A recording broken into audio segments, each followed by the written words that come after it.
Now the preparations of alcohols. The first one, alkanes. From alkanes, suppose if I take ethane.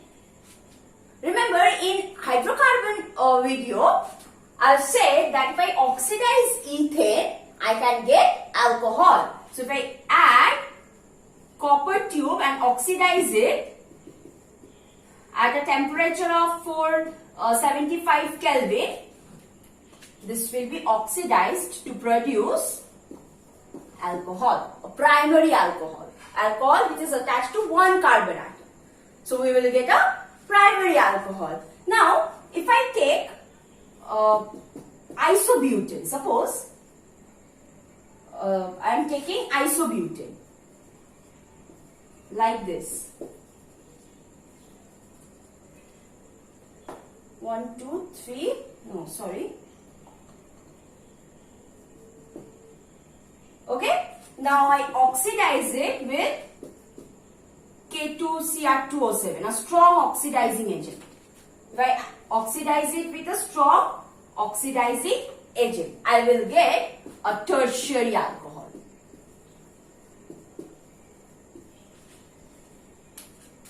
So from alkanes, if I oxidize alkane, I can get an alcohol. Now the next one is from ethenes. Alkenes. In alkene video on hydrocarbons, we said that water in presence of acid, it will undergo addition reaction by Markovnikov's rule. This is the symmetrical. It has no problem because this is a symmetrical alkene. Now if I take propene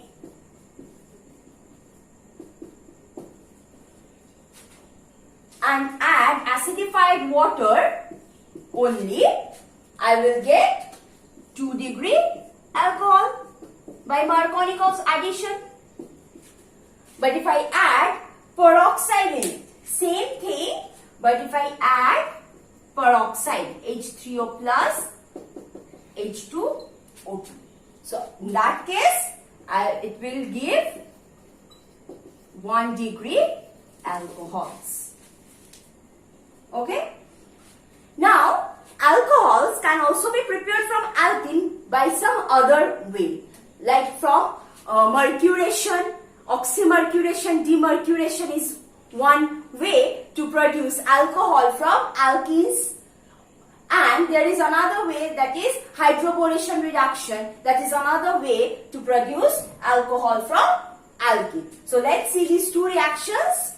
So suppose I am taking but-1e. To this but-1e, if I add mercuric acetate, this is mercuric acetate, and then, so this first will be the oxidation, and then I will remove this mercury. So I add sodium boron hydride. In that case, I will get 2 degree alcohols. So this is one way to prepare secondary alcohols from this reaction. So this reaction is the oxymercuration. So first is addition of this mercury, so oxidizing it, then removing. So demercuration. Another reaction is that,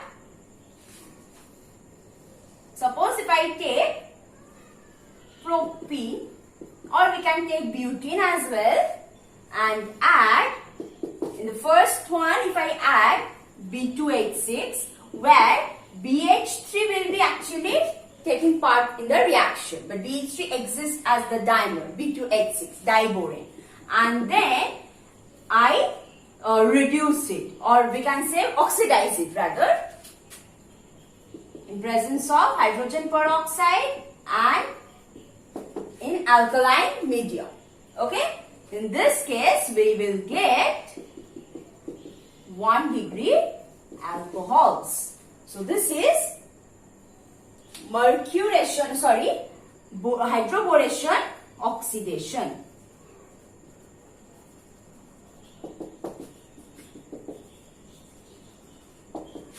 First one is reduction, hydroboration.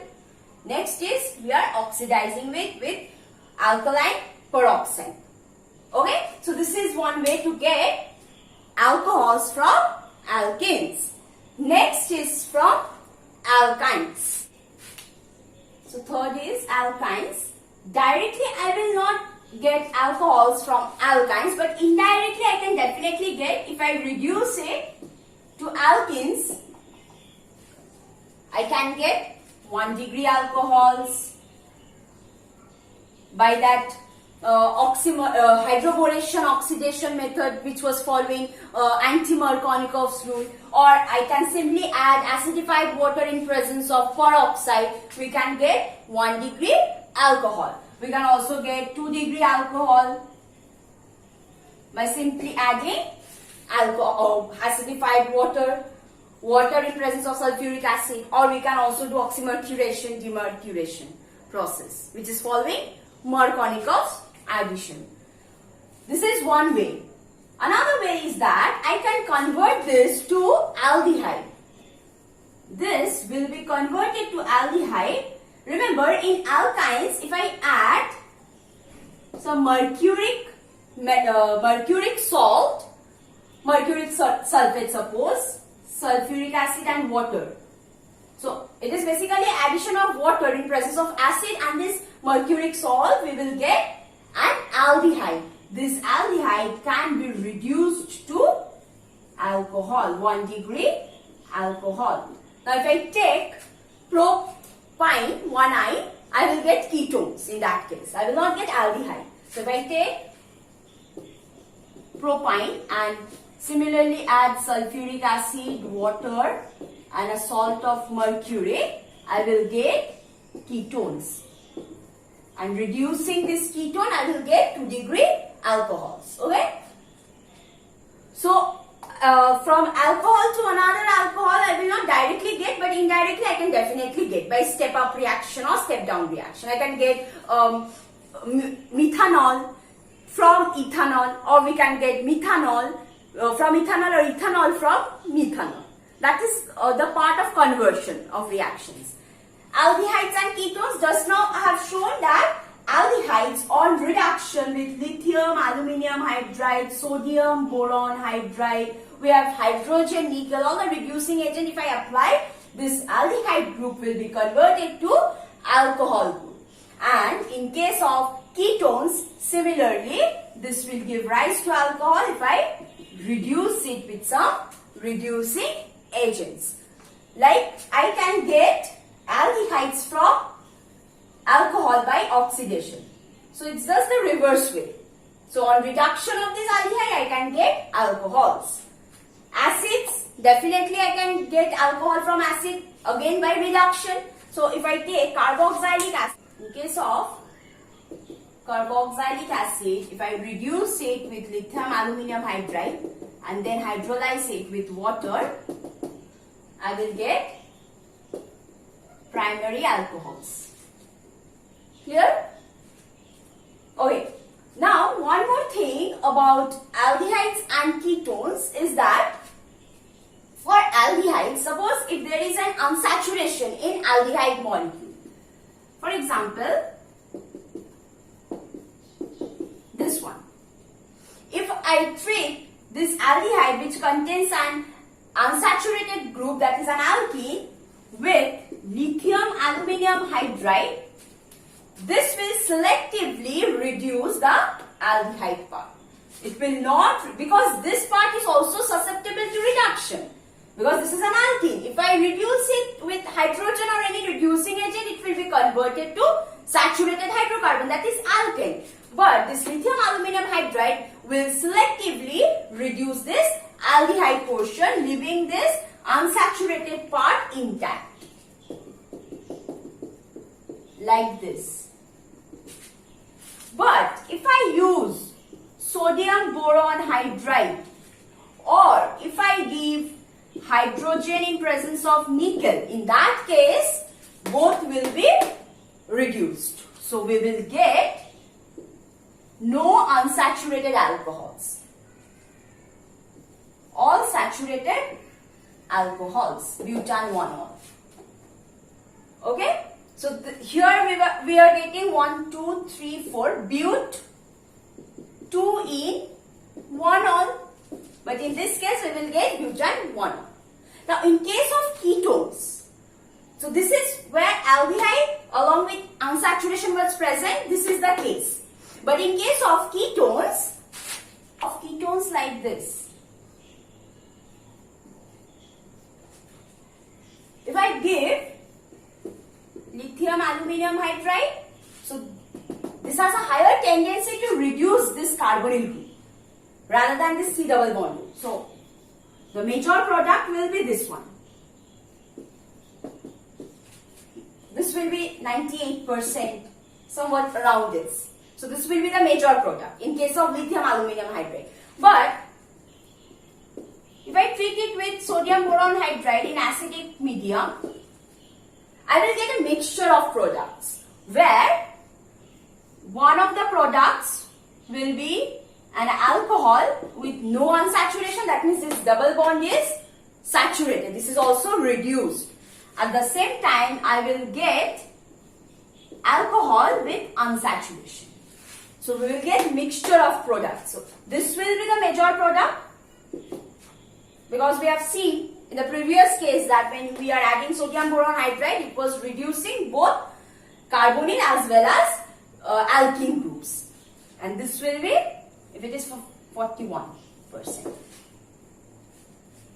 So this is the case. Now if I treat this with hydrogen nickel, all will be reduced. The alcohols will be formed. So both will be reduced, that we have seen. So any metallic hydrogenation will reduce this group, carbonyl group, as well as this group.